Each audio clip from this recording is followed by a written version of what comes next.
Hi guys, magandang gabi. Welcome back po dito sa Gandara SR Channel for Showbiz Update. Ang tatalakayin nga natin ngayon at pag-uusapan mga kakimpaw ay pumapatungkol nga po dito sa nilabas po na statement ni Chinita Princess single po dito sa mga intriga na binabato po sa kanya mga kakimpaw. At syempre, pumapatungkol nga rin po dito sa isang napakagandang balita na offer kina Kim and Paula Avellino di umano sa isang TV show. Pero bago po tayo magsimula, sa mga hindi pa nakaka-subscribe sa ating channel, pakiclick lang po tayo na ating subscribe button at notification bell na nariyan sa baba para maging updated po kayo at ma-notify tuwing may bago tayong chika at balita hinggil sa Kimpaw. Maraming salamat! And ngayon naman dumako po tayo sa pagbabasa ng komento ng ating pong mga subscribers bilang pasasalamat sa walang sawang pagsupport at pagtutok sa ating pong mga balita araw-araw. So narito nga po ang mga commentary natin for today. For tonight. Shout out po Miss Dina La Fortesa and Miss Sonia Sortado. Magandang gabi po. Gandara, hindi talaga nagpa-block screening si Vice sa movie ni Kim noon.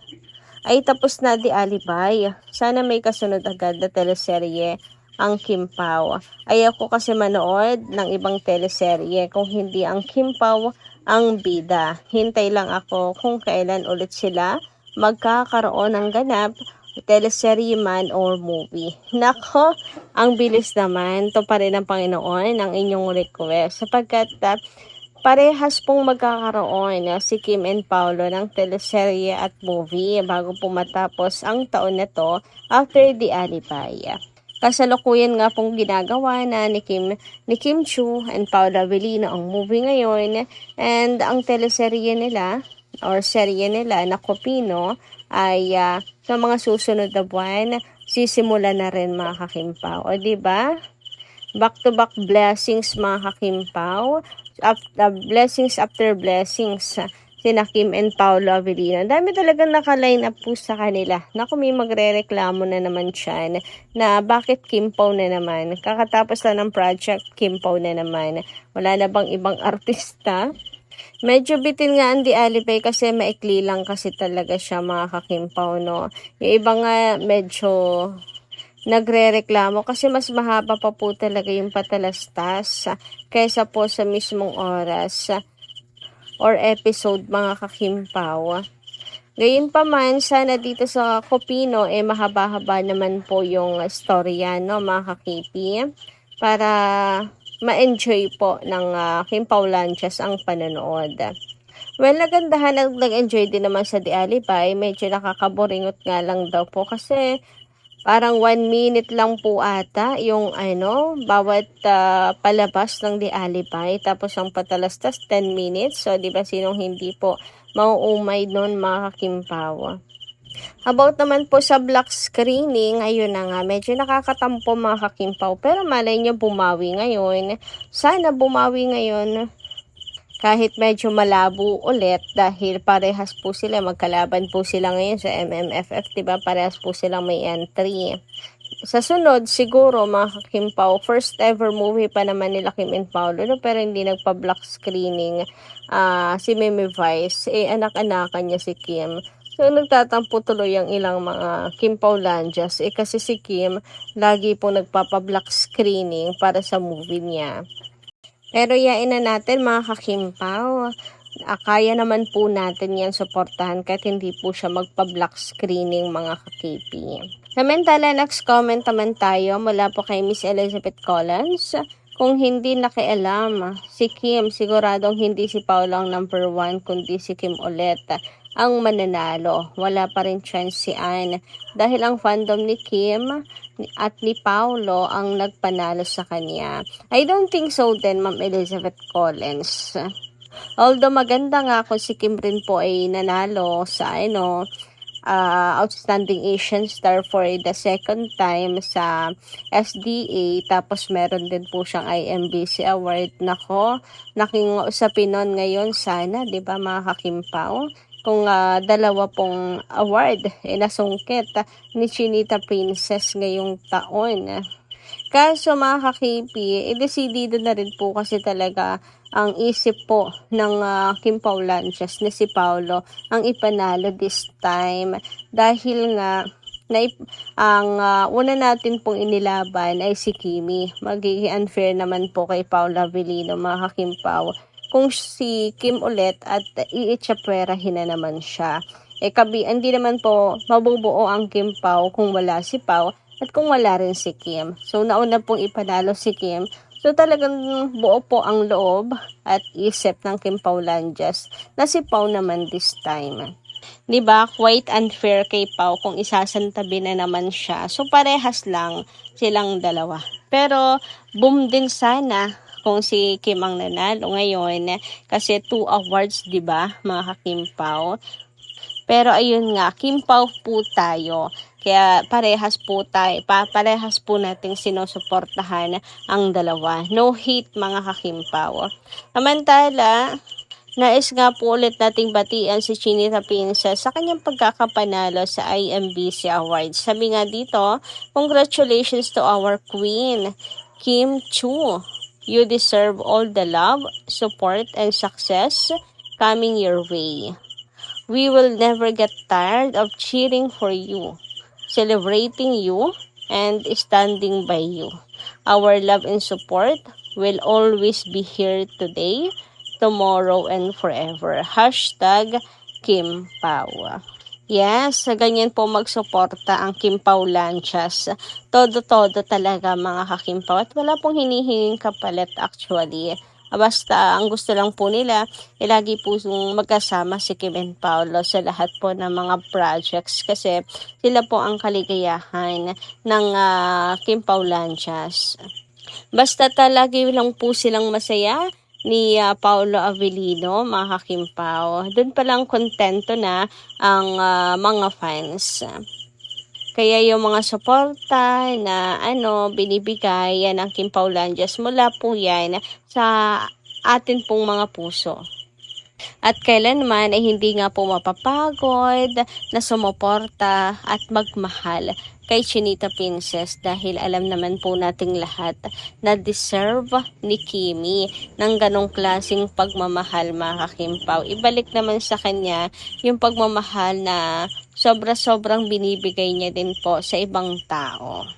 Samantala, dumako naman tayo dito sa mga chika na nasagap natin ngayong gabing ito, mga Kim Pao. At unahin na natin pag-usapan ang tungkol nga po dito sa guesting di umano nila Kim and Paulo sa Gandang Gabi Vice sa muling pagbabalik nito, mga Kim Pao, sa ere. Kasi may kumakalat nga daw pong balita na magbabalik na po ulit ang Gandang Gabi Vice ni Vice Ganda. And ang good news, Kim Pao po ang unang sasalang. Ito yun, mga Kim Pao. Spluk, magbabalik daw ang episode ni Meme na Gandang Gabi Vice at Kim Pao daw ang first na sasalang. Well, sana nga, mga Kim Pao, totoo tong balitang to, abangan po natin. Kasi naririnig-rinig ko na nga po na ibabalik nga daw po yung segment na yan ni Vice, ang show na yan ni Vice Ganda. And nakakatuwa naman na kung si Kim and Paula Avellino ang kanyang unang isasalang. Well, diretso promote na rin, di ba, ng Kopino, ng proyekto nila Kim and Paulo. And dahil alam niyo naman na good vibes po ang Gandang Gabi Vice, mga Kim Pao, sigurado ay aabangan ng mga fans syempre ang funny side ni Paulo Avellino. And kung mapapaamin pa ni Meme Vaya si Paulo Avellino sa interview, mga Kim Pao, grabihan. Daig pa ang ma-hot seat, mga Kim Pao, pang nagkataon, knowing Meme na lagi po niyang tinutokso-tokso si Kimi sa Showtime kay Paulo Avellino. So baka dito na umamin si Paulo, no? Tapos doon pala sa Gandang Gabi Vice mag-o-open na ng relasyon sina Kim and Paulo, no? Yun lang pala yung iniintay. So, why not? Na-excite naman po tuloy ako bigla, mga Kim Pao. Siguro puno ng tawanan, bulgaran, mga Kim Pao, at sweetness nila Kim and Paulo to. Nako, sure. So, kailan po kaya yan, mga kakimpaw? Bigla kasi akong na-excite. Kailan kaya nila ibabalik yung TV show na yan ni Vice Ganda? Dahil ang mga Kimpaw Lanchas ay super ready na. Malay natin, 'di ba? Who knows? Si Meme Vice lang pala ang makakapagpaamin kina Kim and Paolo Avellino. Naalala ko na naman tuloy yung press, mga Kim Pao, na sinupalpal ni Paolo Avellino kasi yung tinatanong nga yung real score nilang dalawa.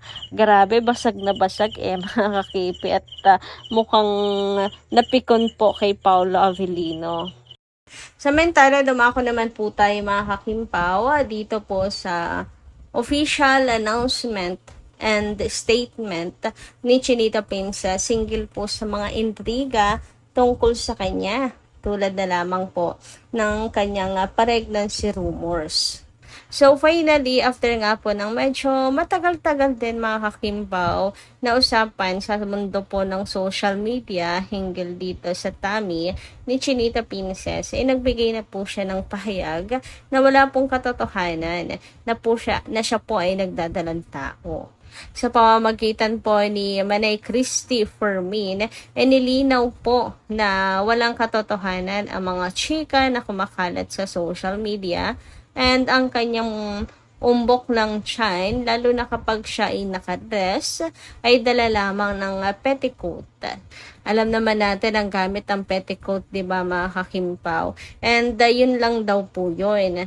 About naman sa mga shots kung saan hindi naman po nakadress si Kimi, maaring busog lang daw po si Chinita Princess, at pangit lang talaga yung anggulo or kuha po ng camera. Pero hindi daw po talaga nagdadalang tao si Kimi. Kaya nag-iiyakan po ang ilang Kimpaw Lanchas sapagkat umaasa na po sila Umasa na nagdadalang tao si Kim. And yun nga yung sinasabi ko sa inyo, huwag po muna mag-assume kasi masasaktan po tayo pagka hindi po nagkatotoo. Hintayin na lamang po ang special announcement, big announcement or statement ni Chinita Princess na sa kanya mismo manggagaling ang kumpirmasyon.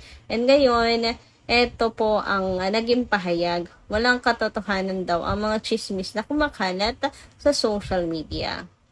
Well, masakit man, pero ito ang katotohanan na dapat po natin tanggapin, mga kakipi. Baka sadyang hindi pa po ito ang tamang panahon para sa kanya, mga kakimpaw. Kaya mag-antay na lang po tayo kung kailan ibibigay ni Lord. So yun lang po muna ating update ngayong gabing ito. Maraming salamat po sa pakikinigan. Kita-kits po muli sa mga susunod nating chika. Maraming salamat at ingat po palagi.